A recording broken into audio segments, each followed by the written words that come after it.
everybody, and welcome to Great Cove Adventures. I don't often do product reviews on this channel, but today is going to be the exception.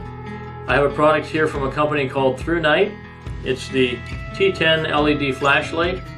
I'm going to take it out of the box for you and show you what comes with it, and I'll give you a few thoughts on it as well once I've had a chance to try it out. So this flashlight ships in this metal tin that has a cardboard sleeve over it. Inside of that, here's what you'll find in the box. This is a little user manual here. Looks like it's in several languages, including English. Here we have the flashlight itself.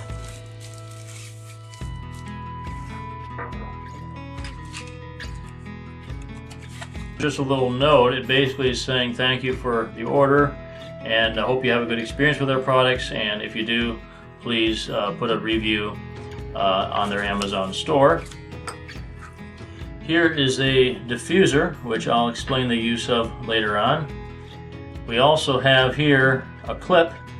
Understand this can be put on either way to allow you to clip it to something, and I'll show you that later on as well. And finally, we have an additional rubber gasket here, which I assume goes in here to keep this thing waterproof or water resistant. We'll take a look at that as well. So that's all that comes in the package. So I'm going to go ahead and evaluate this product, use it a little bit, and we'll be back in a moment or two with my final review. Well, I've had a couple days to evaluate this flashlight, so now it's time to give you a review. The first thing you'll need to do when you get this is to open it up and put a AA battery that you supply into there. Notice there's a rubber gasket here, and that's the same rubber gasket that we found in the container that it came in, and that's obviously for use if this one wears out. So I'll go ahead and put this back on. Just press the button on the back to turn it on. Now this is full brightness, and it has 3 brightness modes, and you can cycle between them by half pressing this button. So there's Firefly, which is very dim.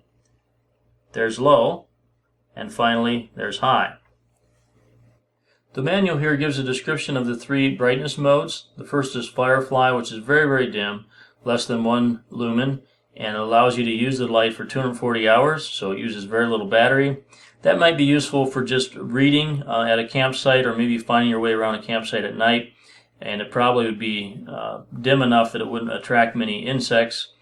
Low is more useful. It's 13 lumens. That allows 40 hours of battery life, and is bright enough to for general use. And then finally, if you want a lot of brightness, turn it on high, which only gives you an hour and a half of battery life, but is 252 lumens.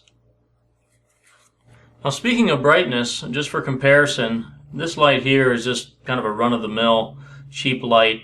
It has 16 LEDs, has 3 batteries in it, and honestly, this one, the ThruNite light, with just 1 LED is just as bright as this one. So this is very bright for its size and the fact that it has 1 LED. The other nice feature that this has is this diffuser, which just spreads out the light. So if you put this on here, it's kind of like a candle. You can just sit it or hang it and maybe illuminate the inside of your tent. Would be one application for it. As far as durability, it has a nice hefty feel to it. I think it would stand up to a lot of abuse. I believe the specifications say it's impact resistant up to 1 meter.